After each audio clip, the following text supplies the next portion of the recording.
Hello everyone. फिर से atomic structure का next part number 10 Bohr model already हम पढ़ चुके हैं। अब आप बोलोगे कि क्या मैम पिछले 2 वीडियो से ऑलरेडी बोर मॉडल फिर से बोर मॉडल। भाई एक छोटा सा कॉन्सेप्ट है जो कि बोर मॉडल के ऊपर बचा हुआ है। इस कॉन्सेप्ट के ऊपर बेसिकली जब बहुत अच्छे क्वेश्चंस बनाने होते हैं तब इस कॉन्सेप्ट को यूज़ करते हैं जो आज बताने वाली हूँ। तो बहुत ज़्यादा टाइम हम लोग यहाँ पे कंज्यूम नहीं कराएंगे, ठीक है। ये वीडियो मे बी 1 आवर का हो सकता है या उससे कम, थोड़ा बहुत छोटा कम ज़्यादा होगा जो भी है ना। बट ये वाली जो कॉन्सेप्ट है, जब बहुत अच्छे क्वेश्चंस बनाने होते हैं तब इस चीज़ को यूज़ करते हैं, तब इस कॉन्सेप्ट को यूज़ करते हैं। वैसे तो बहुत छोटा सा कॉन्सेप्ट है बट बहुत ज़्यादा जगहों पर आपको ये देखने को नहीं मिलेगा। बुक्स में भी इनफैक्ट अलग से कहीं कोई भी नहीं पढ़ा रहा है इसको, ठीक है ना, अलग से कहीं पे भी नहीं मिलता है।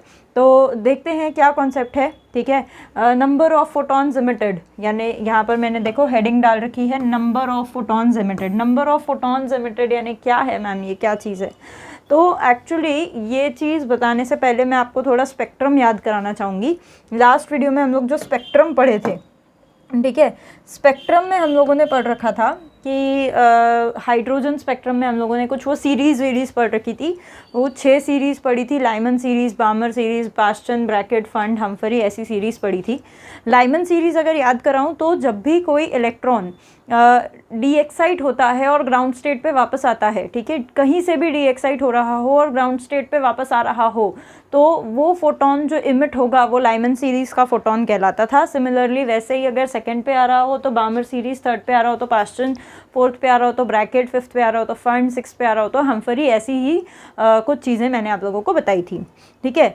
इसी को मैं ज़रा यहाँ पे अलग ढंग से प्रेजेंट करती हूँ। देखो, मान लो मेरे पास ये ऐसे कुछ एक्साइटेड स्टेट्स, यहाँ पर कुछ स्टेट्स बनी हुई है, जैसे ये n=1 है, n=2 है, n=3 है, यहाँ पे n=4 है। मान लो कि मेरा इलेक्ट्रॉन n=4 पे है, ठीक है।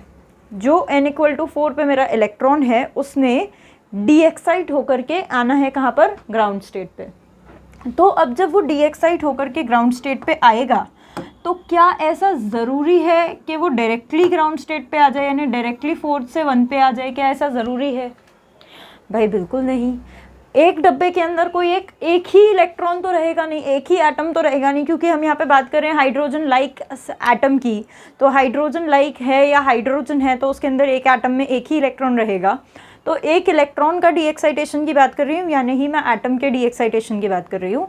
तो एक डब्बे के अंदर कोई एक ही एटम तो रहेगा नहीं, मल्टीपल एटम्स रहेंगे। तो हो सकता है कि एक एटम का इलेक्ट्रॉन 4 से डायरेक्टली 1 पे आ जाए, पर ऐसा भी तो हो सकता है कि भाई कोई दूसरे इलेक्ट्रॉन की जब मैं बात कर रही हूँ तो वो 4 से पहले 3 पे आए, फिर 3 से 2 पे आए, फिर 2 से 1 पे आए। ऐसा भी तो हो सकता है। ऐसा भी हो सकता है कि कोई तीसरा, मेरा यहाँ पे कोई तीसरा एटम रहा हो जिसका इलेक्ट्रॉन पहले 2 पे आए फिर 1 पे आए, ये भी तो पॉसिबल है, ठीक है। अच्छा, ये एक और पॉसिबिलिटी भी यहाँ जनरेट हो सकती है कि कोई तीसरा इलेक्ट्रॉन है तो वह पहले 3 पे आए, 3 से डायरेक्टली 1 पे आए। तो इस तरीके से डिफरेंट पैटर्न्स से डी एक्साइटेशन वहाँ पर पॉसिबल है, और हर डिफरेंट डी एक्साइटेशन के साथ जो फोटोन इमिट होगा, क्योंकि फोटोन कैसे इमिट होता है, तो फोटोन जो होता है वो एक्चुअली डिफरेंस इन एनर्जी होता है, जो 2 एनर्जी लेवल्स के बीच का जो डिफरेंस होता है वही एक्चुअली फोटोन कहलाता है। तो जब भी यहाँ पर डिफरेंट तरह का डी एक्साइटेशन होगा तो डिफरेंट तरह का एक फोटोन इमिट होगा। अब जब डिफरेंट तरह का फोटोन इमिट होगा और अगर मेरे पास बहुत सारे सैंपल हैं, तो हो सकता है कि कुछ इलेक्ट्रॉन इस तरीके से इमिट कर रहे हो, कुछ इलेक्ट्रॉन ऐसे इमिट कर रहे हो, कुछ ऐसे इमिट कर रहे हो, कुछ ऐसे इमिट कर रहे हो। तो मैक्सिमम पॉसिबल कितने अलग तरह के फोटॉन्स मेरे पास इमिट हो सकते हैं? मैक्सिमम पॉसिबल कितने अलग तरह के फोटॉन्स मेरे पास इमिट हो सकते हैं, ठीक है, ये मुझे बताना होगा। जिसमें से ये देखो, ये वाला जो है ये 1 पे ख़त्म हो रहा है तो ये लाइमन सीरीज़ का होगा। ये वाला भी जो है ये 1 पे ख़त्म हो रहा है, लाइमन सीरीज़। ये 1 पे ख़त्म हो रहा है, ये 1 पे ख़त्म हो रहा है, लाइमन सीरीज़। पर वहीं देखो ज़रा, ये वाला ये किस पे ख़त्म हो रहा है? ये 2 पे ख़त्म हो रहा है, ये बामर सीरीज़ का होगा। ये भी 3 से 2 पे ख़त्म हो रहा है, ये भी बामर सीरीज़ का होगा। सो इस तरीके से डिफरेंट सीरीज़ के डिफरेंट फोटॉन्स पॉसिबल होते हैं जब मैं अपने किसी सैम्पल को एक्साइट करती हूँ और जब उसके एटम्स वापस से डी एक्साइट होते हैं। तो ये बहुत ही इंपॉर्टेंट सी चीज़ है, एक्चुअली बहुत छोटी सी चीज़ है। बोलो क्या मैम इतनी सिली चीज़ बता रहे हो, पर अब जब मैं इसके क्वेश्चंस तुम लोगों को करवाऊंगी ना, तुम्हें समझ में आएगा कि हाँ एक्चुअली इस तरह के कॉन्सेप्ट को रिलेट करके कितने अच्छे वर्सेटाइल तरह के क्वेश्चन पूछे जा सकते हैं, टफ लेवल के क्वेश्चन पूछे जा सकते हैं। ठीक है, देखो हेडिंग डालते हैं फटाफट से। Calculation of different number of photons या कैलकुलेशन ऑफ डिफरेंट फोटॉन्स, कि कितने तरह के फोटॉन्स इमिट होंगे। ठीक है, उसको कैलकुलेट करेंगे। तो मैं यहाँ पे लिख सकती हूँ कि when a sample of hydrogen atom, जब हाइड्रोजन और हाइड्रोजन लाइक एटम, हाइड्रोजन या हाइड्रोजन लाइक एटम का सैंपल को डीएक्साइट किया जाता है। लेट मी चेक ये दिख रहा है कि नहीं। नहीं दिख रहा है बिल्कुल भी। ओहो, okay okay, I should not use this colour.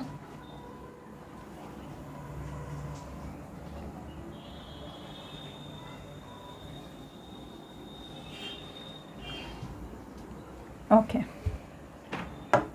I should change this to red. ठीक है, when atoms of hydrogen or hydrogen like sample excites and then, पहले जब वो excite हुए और फिर डीएक्साइट हुए, डीएक्साइट बैक टू ग्राउंड स्टेट, जब वो डीएक्साइट बैक हुए ग्राउंड स्टेट पर, देन डिफरेंट टाइप्स, बहुत सारे टाइप के different types of photons were emitted, वो बहुत सारे टाइप के फोटॉन्स जो थे वो इमिट हुए। ठीक है, बहुत सारे टाइप के फोटॉन्स इमिट हुए। मान लेते हैं for example let a gas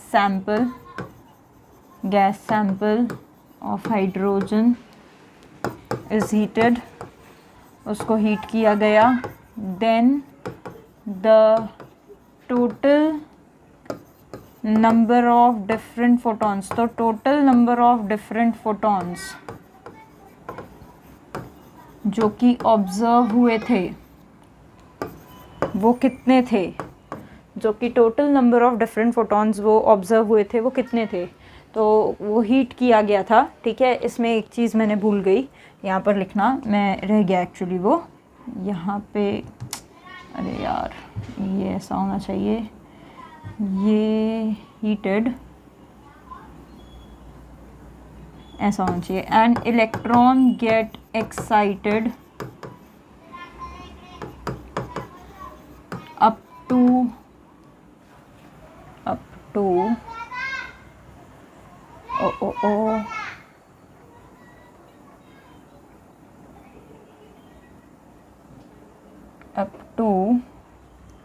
third excited state. Basically मैं इस एग्जाम्पल को यहाँ कोट करना चाह रही थी। Then different number of photons observed when it de-excites back to ground state R, जब वो de-excite होते हैं ग्राउंड स्टेट पे तो कितने number of different photons observe होते हैं। देखो मैंने क्या किया है, मैंने किसी हाइड्रोजन के सैंपल को हीट किया, जैसे ही मैंने उसको हीट किया तो उसके इलेक्ट्रॉन्स, उसके एटम्स ने हीट ली, इलेक्ट्रॉन्स एक्साइट हुए, एटम्स एक्साइट हुए, एक्साइट होकर गए हैं up to third excited state, यानी एक्चुअली फोर्थ स्टेट पर चले गए सारे के सारे। ठीक है, बहुत सारे थे। सो अब जब वो नीचे आएंगे तो कितने डिफरेंट टाइप के पैटर्न्स ऑब्जर्व होंगे या कितने डिफरेंट टाइप के फोटॉन्स ऑब्जर्व होंगे। तो देखो कुछ होंगे जो डायरेक्टली नीचे आ जाएंगे, तो एक तरह का फोटोन लैम्डा 1 ऑब्जर्व होगा मान लो। ठीक है, फिर कुछ होंगे जो कि ऐसे कूद कूद के आएंगे, कुछ 4 से 3 आया, फिर 3 से 2 आया, फिर 2 से 1 आया। तो यहाँ 3 तरह के ऑब्जर्व हो गए, λ2, λ3, λ4 ऑब्जर्व हो गया, ठीक है। उसके बाद कुछ आएंगे जो कि 4 से 2 आएंगे, 4 से 2 आया। तो ये देखो ये भी एकदम नया है, अब तक के 4 से 2 वाला कोई ऑब्जर्व नहीं हुआ था, तो λ5 बोल देते हैं इसको। 2 से 1 नया है क्या? नहीं, 2 से 1 λ4 ही है, ठीक है। फिर ये एक वाला ये λ2 है, ये वाला जो है इसको मैं λ6 बोल देती हूँ। तो एक्चुअली मेरे पास कितने डिफरेंट टाइप के फोटॉन्स ऑब्जर्व हुए? 6 डिफरेंट टाइप के ऑब्जर्व हुए। So we can say that क्या मैं कह सकती हूँ कि 6 different photons were observe, 6 different photons जो थे वो ऑब्जर्व हुए। तो क्या मैम हर बार हमें ऐसे ही कूद कूद के देखना पड़ेगा क्या?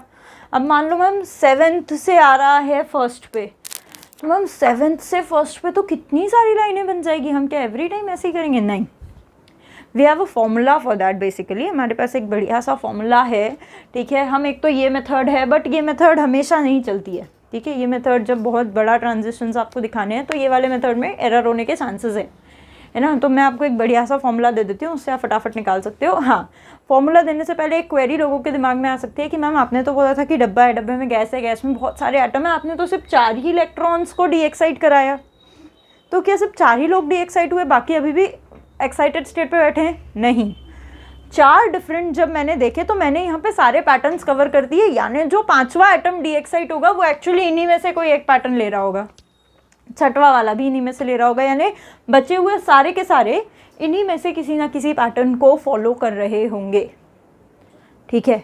तो मैं ये कह सकती हूँ कि 6 डिफरेंट फोटॉन्स यहाँ पर ऑब्जर्व हुए हैं, ठीक है। और फिर अब मुझे यहाँ पर बताना है कि मैं कैसे कैलकुलेट करूँगी नंबर ऑफ फोटॉन्स ऑब्जर्व। तो मैं यहाँ पे फटाफट से एक पेज ले लेती हूँ और यहाँ पे मैं लिख सकती हूँ therefore number of different photons, इसको कभी कभी स्पेक्ट्रल लाइंस भी कहते हैं, डिफरेंट फोटॉन्स या फिर स्पेक्ट्रल लाइंस, ठीक है ना। डिफरेंट वाले, हाँ देखो टोटल और डिफरेंट में फ़र्क होता है। टोटल और डिफरेंट में क्या फ़र्क होता है मैं बता दूं आपको। तो मैंने ये वाली चीज़ और ये वाली चीज़ को काउंट नहीं किया था। क्यों काउंट नहीं किया था? क्योंकि वो रिपीट हो चुके थे और मुझे यहाँ पर डिफरेंट फोटॉन्स काउंट करने थे, टोटल काउंट नहीं करने थे। डिफरेंट 6 हैं तो टोटल कितने होते? 2 और ले लेती तो 8 हो जाते। तो टोटल तो खैर बहुत सारे होते, फिर मुझे डिफरेंट काउंट करने हैं, ठीक है। तो यहाँ पर total number of different photons या स्पेक्ट्रल लाइंस हो जाता है ΔN into ΔN + 1/2। This is the formula, ठीक है ना। ये फॉर्मूला है जो कि बेसिकली यूज़ किया जाता है for calculation of different spectral lines.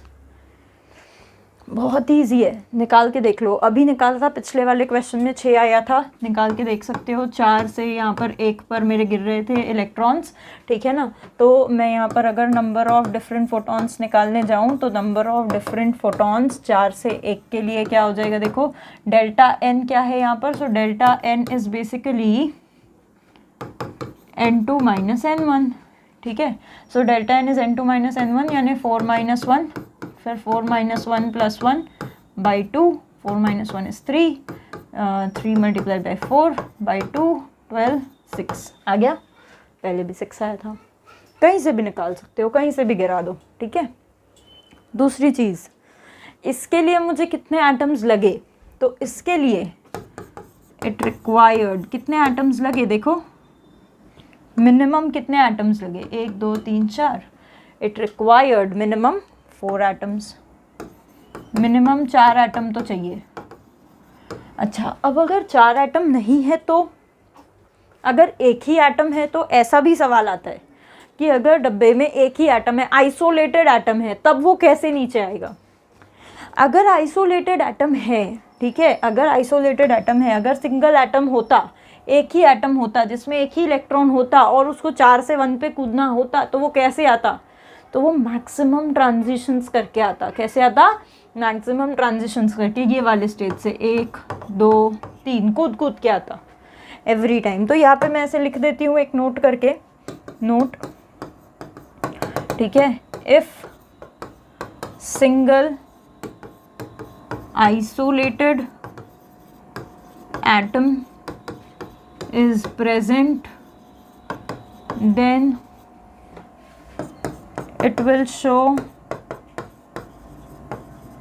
Maximum spectral line, वो सबसे ज़्यादा से ज़्यादा स्पेक्ट्रल लाइन शो करेगा n-1 से निकाल सकते हो आप, ठीक है। कैसे निकाल सकते हो भाई उसकी स्पेक्ट्रल लाइंस? n-1 से निकाल सकते हो, ठीक है ना। बहुत छोटी सी चीज़ है बट डेफिनेटली इसके ऊपर बहुत सारे क्वेश्चंस पूछे जाते हैं, बहुत सारे क्वेश्चंस के अंदर ये आ जाता है। स्पेक्ट्रम में बहुत सारे क्वेश्चंस रिलेट होते हैं इससे। तो चलते हैं आगे, क्वेश्चंस है मेरे पास बढ़िया वाले। इफ़ इलेक्ट्रॉन, ELE का मतलब है इलेक्ट्रॉन, ठीक है ना। मेरे जो टाइप करने वाली जो है पर्सन शॉर्टकट यूज़ किया है, इफ़ ELE यानी इलेक्ट्रॉन मेक्स ट्रांजिशन, वो ट्रांजिशन करता है from 7th excited state. Okay, कहाँ से ट्रांजिशन कर रहा है भाई? 7th excited state. 7th excited state म्हणजे क्या? 8th state. तो वो कहाँ से कहाँ ट्रांजिशन कर रहा है देख लो ज़रा। 8th स्टेट से ट्रांजिशन कर रहा है, ठीक है। टू सेकेंड स्टेट, कहाँ से कहाँ ट्रांजिशन कर रहा है? 8 से सेकेंड। तो फिर find the maximum number of spectral lines. तो कितने मैक्सिमम फोटॉन्स आएंगे बताओ? सिंपल है, 8 7 6 5 4 2 बना दो और देखो कि कितने आ सकते हैं। या फिर simple number of spectral lines का फॉर्मूला लगा दो, number of different spectral lines. कैसे कैलकुलेट होती है भाई? Delta n into delta n plus 1 by 2। Delta n क्या है? n2 minus n1। 8 में से 2 गए 6, 6 plus 1 by 2, 7 into 6 by 2, 7 6 42 by 2, 21। जब 8वें स्टेट से दूसरे स्टेट पे इलेक्ट्रॉन्स गिरेंगे तो वो मैक्सिमम 21 डिफरेंट फोटॉन्स शो करेंगे, ठीक है। बहुत ही लल्लू क्वेश्चन था, आई होप आ गया होगा। आगे चलेंगे और बढ़िया क्वेश्चंस मिक्स करेंगे बोर मॉडल के साथ इसको, ठीक है। अगला question, in hydrogen like sample, hydrogen like sample में ions are in particular excited state. Okay, कोई हाइड्रोजन लाइक सैंपल है, फटाफट से सॉल्व करते हैं इसको। यहाँ पे हाइड्रोजन लाइक सैंपल है मतलब Z मेरे पास अननोन है, ठीक है। Z अननोन है। Ions are in a particular excited state, ions किसी पर्टिकुलर एक्साइटेड स्टेट N में है। If electron makes transition up to first excited state, अगर यहाँ से इलेक्ट्रॉन ट्रांजिशन कर जाए up to first excited state यानी कि सेकेंड स्टेट, ठीक है, then it produces maximum 15 lines. Okay, then it produces number of photons. 15 lines का मतलब स्पेक्ट्रल लाइन्स दिया है यानी नंबर ऑफ फोटॉन्स 15 प्रोड्यूस करते हैं। तो इलेक्ट्रॉन कहाँ था यानी n निकालो, बहुत सिंपल है, फॉर्मूला लगा दो। 15 equal to delta n into delta n plus 1 by 2। 30 delta n क्या हो जाएगा? n2 minus n1 that is n minus 2। फिर ये आ जाएगा n माइनस 2 प्लस 1। फिर 30 इक्वल टू n माइनस 2, फिर ये आ जाएगा n माइनस 1। बढ़िया सा क्वाड्रेटिक इक्वेशन बन जाएगा, वेरी इजी टू सॉल्व। 30 ये हो जाएगा n n ज़ा n square minus 2n minus n minus 3n plus 2, n square minus 3n minus 28 equal to 0। 28 minus 28 मेरे ख्याल से 7 4 ज़ा और माइनस 7 प्लस 4, सो n इक्वल टू 7 आ जाएगा मेरे पास और n इक्वल टू माइनस 4। तो स्टेट माइनस 4 तो पॉसिबल नहीं है, तो n equal to 7। So I think the answer must be C, 7th state. आ गया होगा शायद, ठीक है। अब आप बोलोगे मैम क्या इतने रद्दी, इतने छोटे छोटे चिल्लर बच्चों जैसे क्वेश्चन करवा रहे हो। देखो 3rd क्वेश्चन शो स्टॉपर, बहुत ही बढ़िया क्वेश्चन है, बहुत सारे पार्ट्स देखेंगे। In hydrogen like sample, again hydrogen like sample, Z is unknown, ठीक है, देखेंगे सॉल्व करके।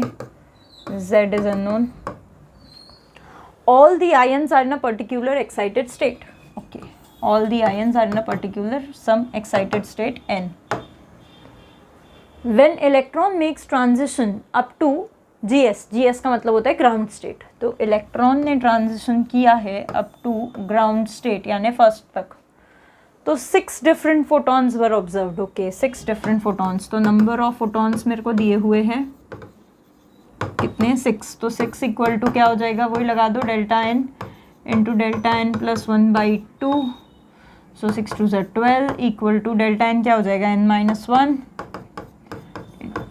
इंटू n-1 प्लस 1 कैंसिल हो जाएगा, 12 equal to n-1 into n, तो 12 equal to n minus n, नहीं n स्क्वायर माइनस n ऐसा कुछ आएगा।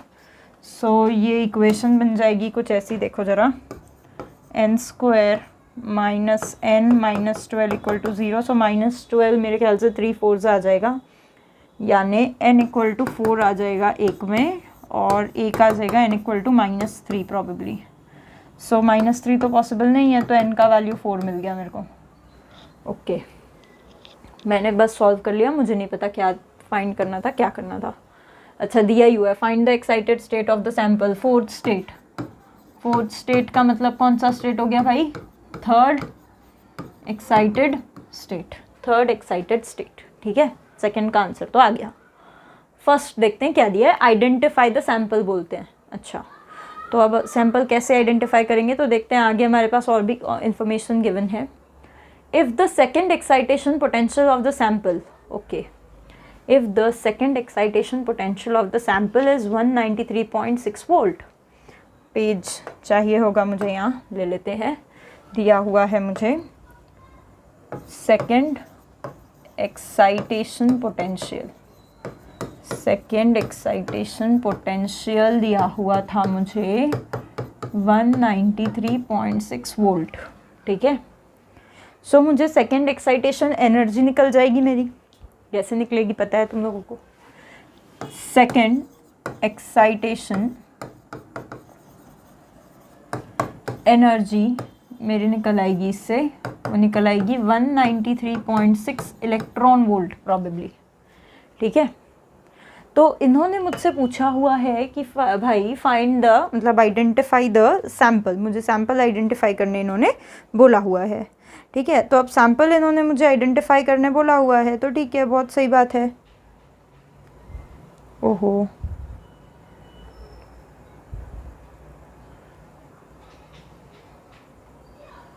अब मुझे इन्होंने सैंपल आइडेंटिफाई करने बोला हुआ है, तो ठीक है, सेकेंड एक्साइटेशन एनर्जी है, मैं इससे सैंपल निकाल लूँगी। देखो बहुत सिंपल है, सेकेंड एक्साइटेशन एनर्जी यानी क्या हो जाता है, सेकेंड एक्साइटेशन एनर्जी यानी हो जाता है ग्राउंड स्टेट से सेकेंड एक्साइटेड स्टेट पे पहुंचना।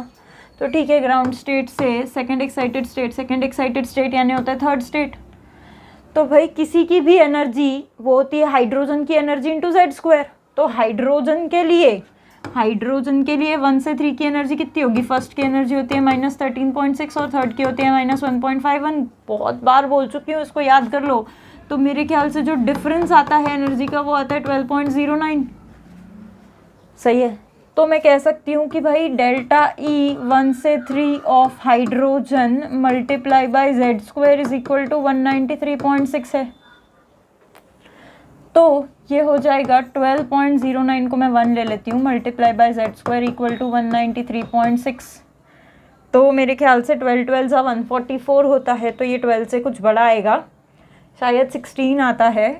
जेड स्क्वायर इक्वल टू शायद 16 हो जाएगा, जेड आ जाएगा 4, यानी जो सैंपल है मेरा वो है बेरिलियम आयन। तो मैं ऐसा कह सकती हूँ कि भाई जो सैंपल है, sample is beryllium ion, sample is beryllium ion. ठीक है, I can say that sample is beryllium ion. तो मुझे बोला था इन्होंने कि भाई आप सैंपल निकाल लो, निकाल लिया, the sample is beryllium ion. First भी हो गया सॉल्व, फर्स्ट भी सॉर्टेड है, सेकंड भी सॉर्टेड है। अब देखो थर्ड निकालो क्या है, find the shortest and longest wavelength belonging to the about transition. ओहो, अबाउट ट्रांजिशन म्हणजे ये वाला ट्रांजिशन, ये जो गिवन था पहले।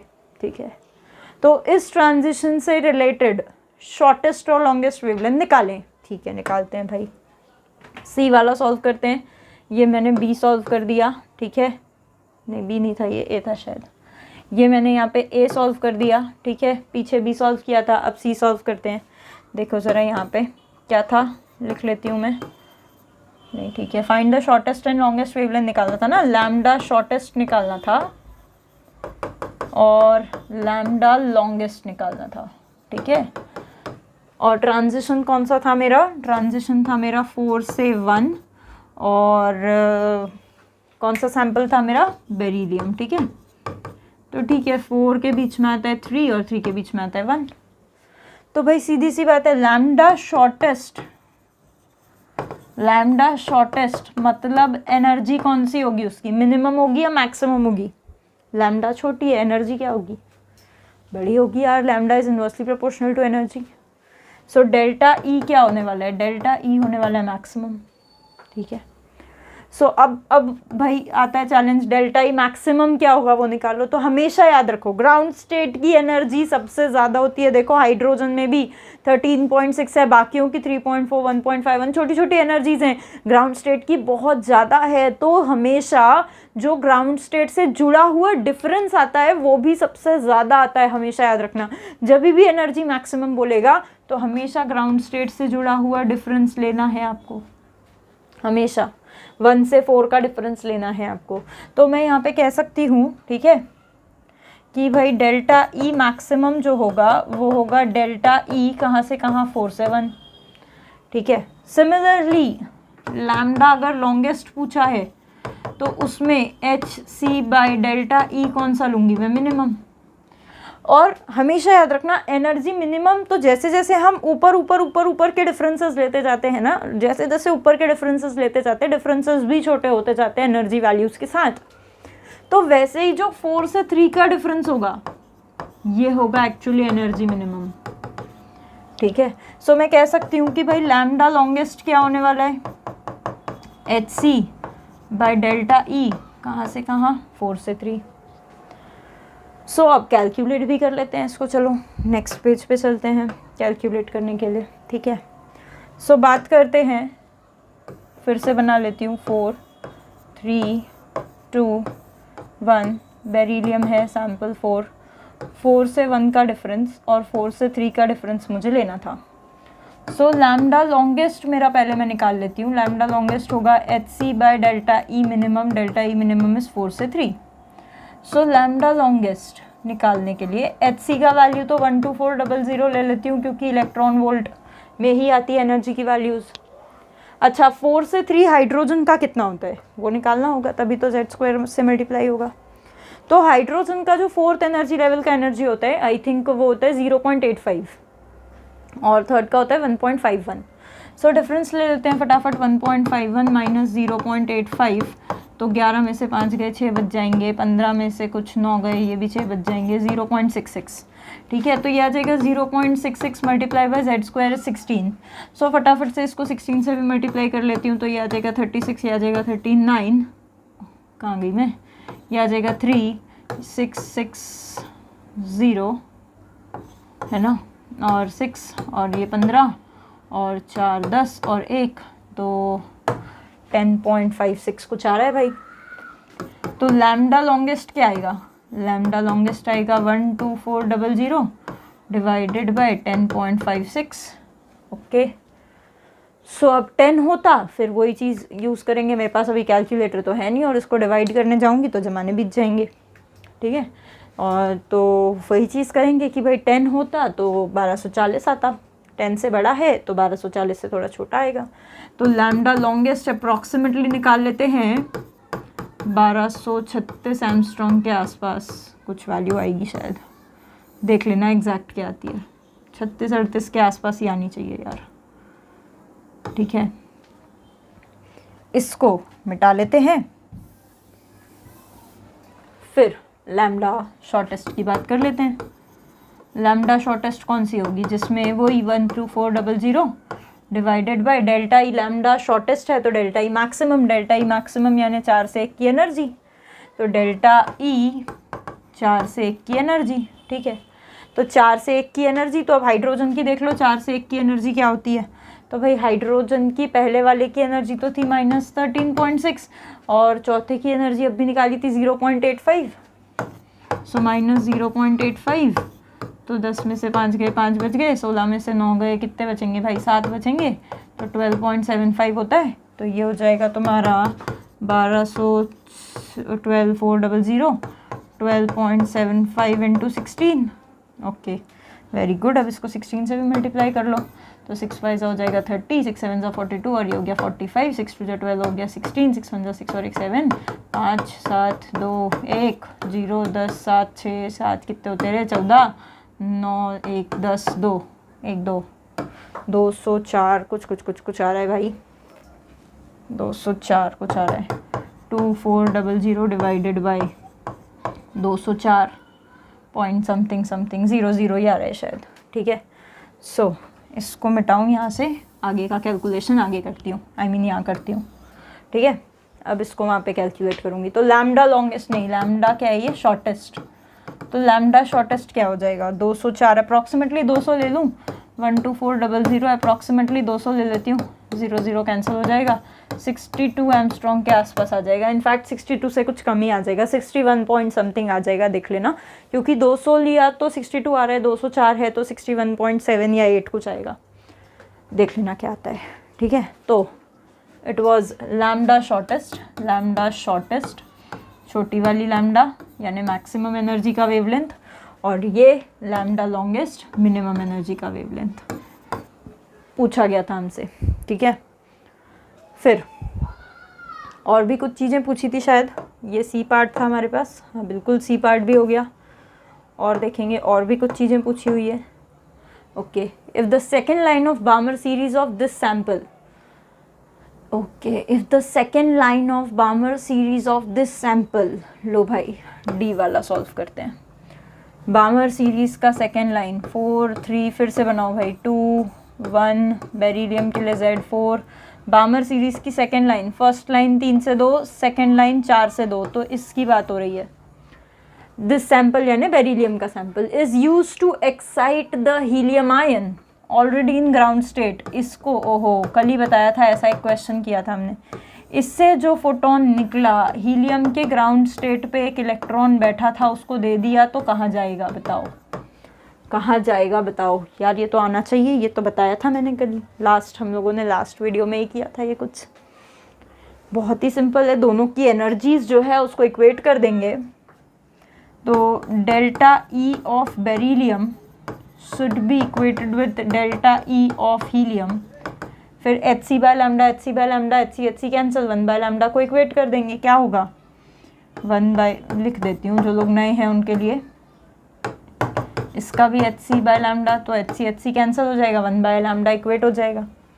1 बाय लैम्डा को जब मैं इक्वेट करूँगी तो देखो ज़रा, 1 बाय लैम्डा को जब मैं इक्वेट करूँगी तो मैं कह सकती हूँ 1 बाय लैम्डा ऑफ बेरिलियम, कहाँ से कहाँ तक का, 4 से 2 तक का, is equal to 1 by lambda of helium, कहाँ से कहाँ तक का, N1 से N2 तक का। ठीक है, सो फॉर्मूला लगा दो, आर एच जेड स्क्वायर हो जाएगा 16, 1 by N1 square is 4 minus 1 by N2 square is 16, yes exactly 16। 1 by lambda, फिर से आर एच जेड स्क्वायर हो जाएगा 4, फिर यहाँ पे आएगा 1 by N1 square minus 1 by N2 square, भले ही N1 पता है मुझे 1 है। ठीक है, दोनों ही निकाल सकती हूँ, आर एच कैंसिल हो जाएगा, 4 से 16 कट जाएगा, 4 उधर चला जाएगा, बचेगा क्या 1 बाय 4 के स्क्वायर को मैं लिख सकती हूँ 2 का स्क्वायर माइनस 1 बाय 4 का square equal to 1 by 4 into 1 by 1 minus 1 by N2 square. So here we go, क्या आएगा भाई, सो 1 बाय 2 का स्क्वायर माइनस 1 बाय 4 का स्क्वायर इक्वल टू, ये अंदर चला गया तो 1 बाय 4, यानी 1 बाय 4 को मैं लिख सकती हूँ 2 का square minus 1 by 2n2 the whole square, I can write it as this. ठीक है, सो ये दोनों टर्म इक्वेट हो गई, तो मैं ऐसा बोल सकती हूँ कि 4 का square equal to 2 of n2 का द होल स्क्वायर। तो स्क्वायरिंग हटा दिया दोनों साइड, तो 4 equal to 2n2, n2 comes out to be 2, n2 comes out to be 2। ठीक है, 4 से 2, तो इसका भी 4 से 2 ही था क्या भाई, N2 comes out to be 2, कहाँ से, बेरिलियम का 4 से 2, तो हाँ बिल्कुल N2 comes out to be 2, यानी इसका वैल्यू मुझे 2 मिल गया। ओ इसका वैल्यू मुझे 2 मिल गया। ठीक है, 2 मिल गया, यानी वो कहाँ से भागा था, कहाँ से भागा था, तो जब बेरिलियम में वो 2 से 4 के बीच में भागेगा, ठीक है, तब हीलियम में वो कहाँ से कहाँ भागेगा, हीलियम में वो 1 से 2 के बीच में भागेगा, ठीक है। बेरिलियम का 2 से 4 इस हीलियम का 1 से 2। अब number of spectral lines visible region में कहाँ से कहाँ तक है, कौन कौन सी है, तो एक्चुअली एक भी नहीं होगी। क्यों? क्योंकि आपको विजिबल लाइंस के लिए आपको विजिबल रीजन की वेवलेंथ निकालनी होगी, ठीक है, विजिबल रीजन की वेवलेंथ निकालनी होगी। अगर आपको पता हो तो विजिबल रीजन की वेवलेंथ होती है 4500 से 7500 एंगस्ट्रॉम के बीच में कुछ, हमने निकाली हुई है शॉर्टेस्ट और लॉन्गेस्ट वेवलेंथ। देखो यहाँ पर कहीं से कहीं तक 4500 से 7500 आ ही नहीं रही है, ये बहुत छोटी है उनसे, ठीक है। तो एक्चुअली एनर्जी विजिबल रीजन के बहुत दूर है ना, तो कोई भी लाइन नहीं है, क्योंकि पहली तो लॉन्गेस्ट ही होगी और लास्ट तो शॉर्टेस्ट ही होगी। जो भी होगा वो इन दोनों के बीच में होगा, और 4500 और 7500 के बीच में दोनों में से एक भी वैल्यू नहीं है और आ भी नहीं सकती, ठीक है। तो इसीलिए यहाँ पर अगर किसी ने मुझसे ई का आंसर पूछा तो मैं यहाँ पर ई का आंसर कर सकती हूँ, यहाँ पर ही कर देती हूँ कि भाई नो लाइंस, कोई भी लाइन नहीं है इन विजिबल रीजन, ठीक है, क्योंकि विजिबल रीजन कुछ 4-4500 से 7-7500 के आसपास लाई करता है और हमारी वेवलेंथ उससे तो बहुत बहुत बहुत दूर है। सो इस तरीके से आज हम लोगों ने कुछ बोर मॉडल के क्वेश्चंस किए, ठीक है। बोर मॉडल यहाँ पे मैं फाइनली ख़त्म करती हूँ। इसके बाद एक्चुअली डी ब्रॉगली वेवलेंथ या डी ब्रॉगली या डुअल कैरेक्टरिस्टिक ऑफ पार्टिकल हम जिसको कहते हैं वो यहाँ से शुरू होगा, डी ब्रॉगली से। बट डी ब्रॉगली में बेसिकली आज अभी यहाँ पर नहीं करवाना चाह रही, क्योंकि वो एक पूरा सेपरेट टॉपिक है और फिर मैं उसको उसके क्वेश्चंस के साथ सेपरेटली एक डिफरेंट वीडियो में करवाना चाहती हूँ, ठीक है। तो यहाँ पर मैं इसको ख़त्म करती हूँ। शायद थोड़ा शॉर्ट है video, I don't know, but Bohr model ख़त्म करना था मुझे, और फिर डी ब्रॉगली अलग से नेक्स्ट वीडियो में हम बात करेंगे, और नेक्स्ट वीडियो में फिर हम हेजनबर्ग प्रिंसिपल यानी दोनों की में भी बात कर लेंगे और क्वेश्चंस की भी बात करेंगे, किसके, डी ब्रॉगली के ऊपर, ठीक है। तो यहाँ पे मैं इसको ख़त्म करती हूँ। यहाँ पे हमने बोर मॉडल को कम्प्लीटली फिनिश कर दिया है, ठीक है, और फिर मिलते हैं अगले वीडियो में। तब तक के लिए थैंक यू सो मच।